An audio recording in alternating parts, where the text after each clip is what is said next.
Hi everyone. So myself Prashant. அப்படின்ற சேனல்ல இது வரைக்கும் நம்ம டிஃப்ரெண்ட் டைப்ஸ் ஆஃப் டாபிக்ஸ்ல வந்து வீடியோஸ் பார்த்துருப்போம். ஸோ இந்த வாட்டி நம்ம என்ன மாதிரி பார்க்கலாம் அப்படின்னும் போது ஒருத்தரை இன்வைட் பண்ணி அவரு லைஃப்ல என்னென்ன நடந்தது அப்படின்றத ஒரு பார்ட்டை நான் ஒரு எக்ஸ்பீரியன்ஸாக ஷேர் பண்றேன் அப்படின்னு சொல்லியிருந்தாரு. ஸோ அவரை கூப்பிடலாம், வேற யாரும் இல்லை, அவன் என் ஃப்ரெண்டு தான். இங்கே வருவான் பாருங்க, பாப்பா. ஸோ இவர் தான் என்னோட ஃப்ரெண்டு. அவர் பேர் அவரே சொல்லுங்கப்பா. நீங்க பத்தி என்ன? என் பேர் வந்து முகேஷ். இது முகேஷோட கதை. நான் முகேஷ். ஸோ இன்னைக்கு நம்ம என்ன கேட்க போறோம் அப்படின்னா, ஒரு காலேஜ் டைம் வரைக்கும் எனக்கு அவரை பத்தி நல்லா தெரியும், அதை இவனை பத்தி நல்லா தெரியும்.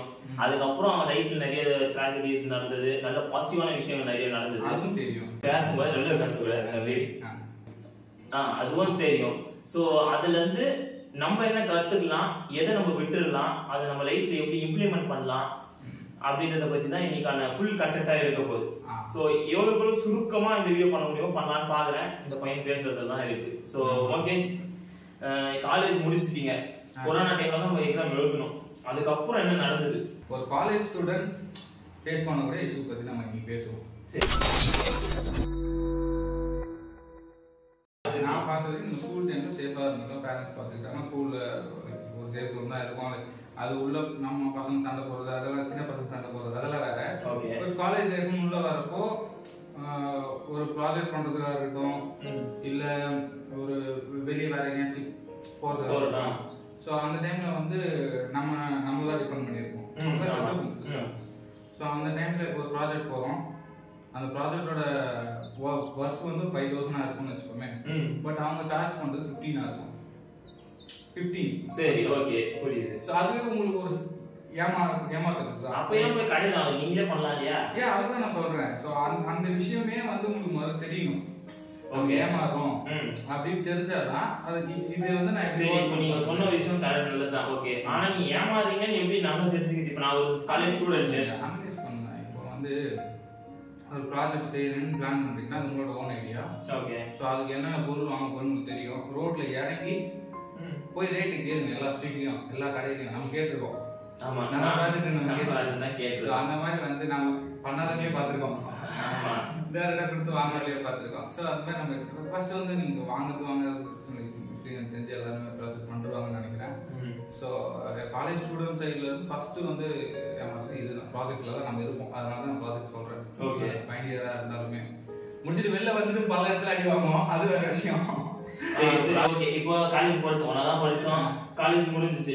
அடுத்த கட்டத்துல என்னென்ன ப்ராப்ளம்ஸ் ஃபேஸ் பண்ணலாம், நீங்க பண்ணது இருக்குங்க? பொதுவா எல்லாருமே அடுத்தவொடனே ஃபேஸ் பண்ணி வேலை தேடுறதுல ஒரு ஸ்டாண்டர்டான ஒரு காலேஜா இருந்ததுன்னா அவங்க என்ன பண்ணுவாங்க, அவங்களே கேம்பஸ் வர வைப்பாங்க. கேம்பஸ்ல ஒரு அட்லீஸ்ட் ஒரு 10 பேராவது செலக்ட் ஆவாங்க. நமக்கு ரோப் இருக்கும் செலக்ட் ஆகும் அப்படின்ட்டு.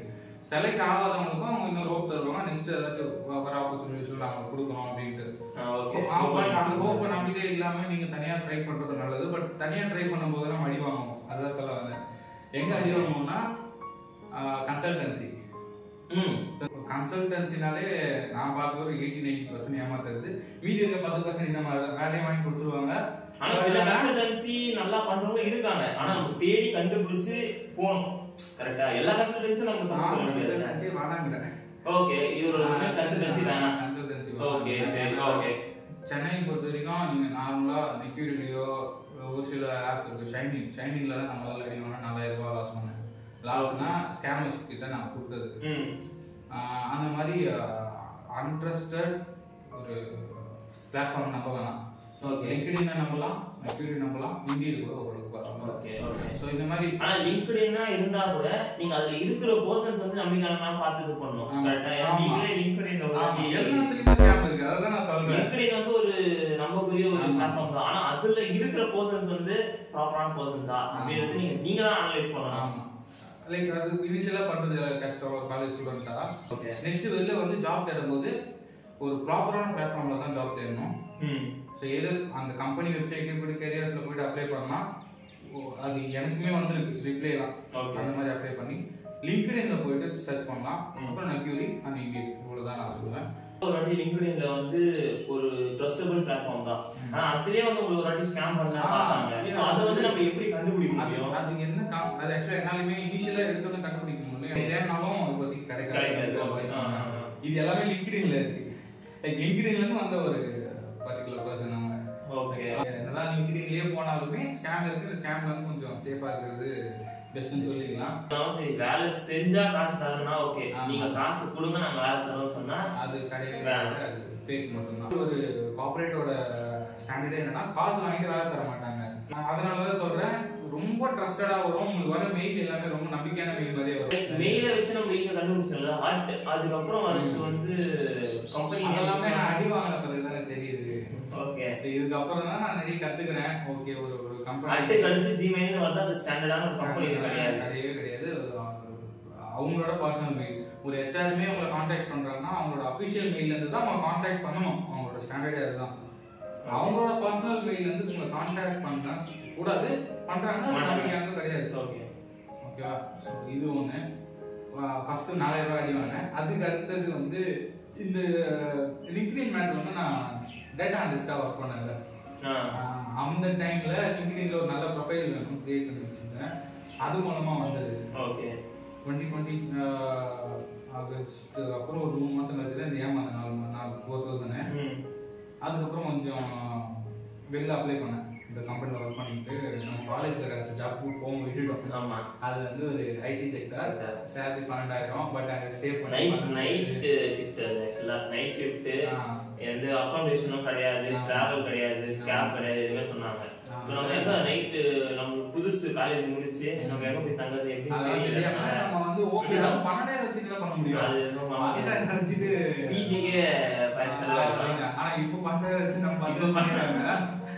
அந்த டைம்ல அப்படி யோசிச்சோம். அதனால விட்டுட்டோம். வேணாம், சரி பட்டு கோவிட் டைம். ஆனா யோசிச்சிருக்கீங்களா அந்த வேலைக்கு நம்ம போயிருக்கலாம்னு யோசிச்சிருக்கீங்களா? யோசிச்சிருக்கேன். ஏன்னா வந்து நீயும் நானும் மட்டும்தான் அது செலக்ட் ஆனது. கரெக்டா? கேர்ள்ஸ் ஆனாங்க, பாய்ஸ் நம்ம 2 பேர் தான் ஆனது. காலேஜ்ல நம்ம 2 பேர் தான் ஆனது. எனக்கு லேட்டர் ஆன் தான் அந்த ஆபீஸ் பாக்குறப்போ லைக் ஒரு நல்ல ஆபீஸ் இருக்கு. இப்படி ஒரு அமேசான்தோ ஒரு பிசிஸ் ஆபீஸ் நான் பார்த்துருக்கேன், அமேசான் பார்த்துருக்கேன், ஜோகோ. ஸோ இந்த மாதிரி அவங்களோட உள்ள இருக்க ஒரு ஆம்பியன்ஸ் இருக்கு, அந்த அளவுக்கு இருக்கு. ஸோ போயிருக்கலாம், நம்ம மிஸ் பண்ணிட்டோம். நம்ம என்ன பார்க்குறோம், சேலரி மட்டும் தான் பார்க்குறோம். இல்ல 12,000 அப்படின்றத விட அதுல என்ன ஆயிடுச்சுன்னா நைட் ஷிஃப்ட்ன்ற ஒரு கான்செப்ட் வந்ததுனால அதுல வந்து மைண்ட் ஸ்டக் ஆயிடுச்சு. இல்ல நைட் ஷிஃப்ட்ல டே ஷிஃப்ட்னா ட்ரை பண்ணிருப்போம். ஒன்னு கோவிட் வந்துச்சு, ஒன்னு நைட் ஷிஃப்ட். அதுலதான் ஸ்டே தான் பிரச்சனை. விட்டுட்டு ஏன்னா எனக்கு வேற வேலை இருந்தது கம்பெனில. கம்பெனி வந்து ஜாலியா போயிட்டு இருந்தேன். ஜாலியா இல்ல, கரெக்டா இருக்கும். கம்பெனி வரலன்றது ஜாலிலாம் கிடையாது. வரகடம் கம்பெனி ஜாலின்னு சொல்லல. ஜாலினா எப்படின்னா ஒரு ப்ராப்பரா போயிட்டு இருந்தது. பேசினா நிறைய டாபிக் வருது. வரகடம் கம்பெனின்னு வரகடம் கம்பெனி பத்தி நிறைய பேசலாம். அங்க அவ்வளவு விஷயம். நம்ம ஆக்சுவலா டாபிக்ல இருந்து அப்படியே டெவலப் எங்கேயோ போயிட்டோம். ஆக்சுவலா ஃபர்ஸ்ட் எதுல ஆரம்பிச்சோம், ஒரு ஸ்டூடெண்ட் எதெல்லாம் வந்து ஃபேஸ் பண்ணுவாங்க. ஃபர்ஸ்ட் நம்ம ப்ராஜெக்ட்ல இது பண்ணோம். ப்ராஜெக்ட் ப்ராப்பரா இது பண்ணணும். ஏன் அந்த 3 வருஷத்துக்கு விட்டுட்டு டைரக்டா ப்ராஜெக்ட் பத்தி பேசணும்னா அங்கதான் நம்ம கத்துப்போம். ஃபீல்ட்ல இறங்கி நம்ம வேலை செய்யலாம். புக்ல படிப்போம், புக்ல எது வேணா படிக்கலாம். நீ இது சொல்ற பத்தியா, ஃபர்ஸ்ட் இயர் முடிச்சு செகண்ட் இயர்ல நீ கத்துக்கணும். ஏன் எங்கன்னா நீ போய் செகண்ட் ஹேண்ட் புக் வாங்க பத்தியா? ஆமா, கரெக்ட்டா? ஆமா. அது வந்து மார்க்கெட் பண்றது நம்ம சின்ன வயசுல இருந்து நம்ம வீட்ல பண்ணுவாங்க. 10 ரூபாய் பொருள் 5 ரூபாய் கொடுன்னு கேட்பாங்க. நம்ம பக்கத்துல இருந்து யோசிப்போம், 5 ரூபாய் கேக்குறாங்க இந்த பொருள் அப்படின்ட்டு. அப்படி யோசிக்கிறது, அப்படி கேட்கறதுதான் ஒரு ப்ராப்பரா என்ன சொல்றது, அதான் நம்ம ஏமாற மாட்டோம்னு சொல்றேன். அந்த 15,000 கொடுத்துருவீங்க 5,000 ரூபாய்க்கு. அது அந்த என்னன்னா நம்ம பார்கிங் பண்ணோம்னு தெரிஞ்சுதான் அவங்க விலை ஏத்துறாங்களே. நீ பார்கிங் பண்ணாம விட்டுட்டேன்னு வச்சுக்க, அவங்க எவ்வளவு வருது அது லாபம் அவங்களுக்கு. சோ அந்த இடத்துல இப்போ ஒரு ப்ராடக்ட்டுக்கு நீங்க 20% 30% ப்ராஃபிட் எடுக்கிறீங்க, 50% கூட வைக்கிறீங்கன்னு வச்சுக்கோங்க, அது ப்ராஃபிட். ஓகே, ஃபிக்ஸடான ஒரு ப்ராஃபிட் இருக்கு போகுது. பட் யாரோ ஒருத்தர் வரான் குத்து மதிப்பா அடிப்போம், அவங்க 70%, இவனுக்கு 80% அப்படின்றது வந்து அது ஒரு நியாயமானது இல்லை. எதிகளா ராங்கு, அவனுக்கு எதிகளா ராங்கு, நாமளும் ஏமாந்துடுறோம் அந்த இடத்துல. அப்போ வந்து எதுவும் தெரியல, நம்மளா போறோம், ஃப்ரெண்டா ஜாலியா போறோம், எல்லாம் சுத்தி பார்த்துட்டு சாப்பிட்டுட்டு புக் வாங்குறோம். அந்த ஜோஷ்ல அப்படியே இது பண்ணிடுறோம் நம்ம. ஸோ அங்கிருந்தே ஸ்டார்ட் ஆகுது புக் வாங்குறது. அதுக்கு அடுத்து ப்ராஜெக்ட், அதுக்கப்புறம் அது முடிச்சதுக்கு அப்புறம் வேலை தேவை இடத்துல அதுல வந்து நீ எந்தெந்த பிளாட்ஃபார்ம்ல நீ தேடுற, அதுல ட்ரஸ்டபிள் பிளாட்ஃபார்மா இருந்தாலுமே அதுல யாரு ட்ரஸ்டபிள் பர்சனா இருப்பாங்க அப்படின்னு நிறைய விஷயம் இருக்கு. இதுலயுமே காசு கூட நான் வேலை தரேன்னு சொன்னா அது வந்து 80-90% ஸ்கேம் தான். 80-90 மொத்தமாவே ஸ்கேம் தான். நாளை கொடுத்துட்டு ஏமாறாதீங்க. லைக் வீடியோ எட் பண்ணிக்கலாம். ஏன்னா இது 1 மணி நேரம் வீடியோ நான் எங்கேருந்து கட் பண்றதுன்னே தெரியல. நீதான் இப்போ எனக்கு ஐடியா இல்லை. லைக் ரேண்டமான டாபிக் இதுல கட் பண்ணோம்னா நான் கட் பண்ணிட்டு பார்த்து போடு. பார்ட் 1 தான் பண்ணணும். இதை பார்ட் 1 மணி நேரத்தை நான் கட் பண்ணி 4 மணி நேரம் எடுத்து 4 மணி நேரத்தை கட் பண்ணி போடணும். வீடியோ வந்து இதோட எடிட் பண்ணலாம். ஒரு ஆப்பர்ச்சுனிட்டியாக தான் தெரியும் எனக்கு. லைக் அது சொல்றது எனக்கு எந்த ஒரு இதுவும் இல்லை. பட் இதே மாதிரி வேற ஏதோ ஒரு சுச்சுவேஷன் இருக்காங்கன்னு வச்சுக்கலாம். இப்போ அவங்க வந்து எப்படி நம்ம கட் பண்ணி விடுறது?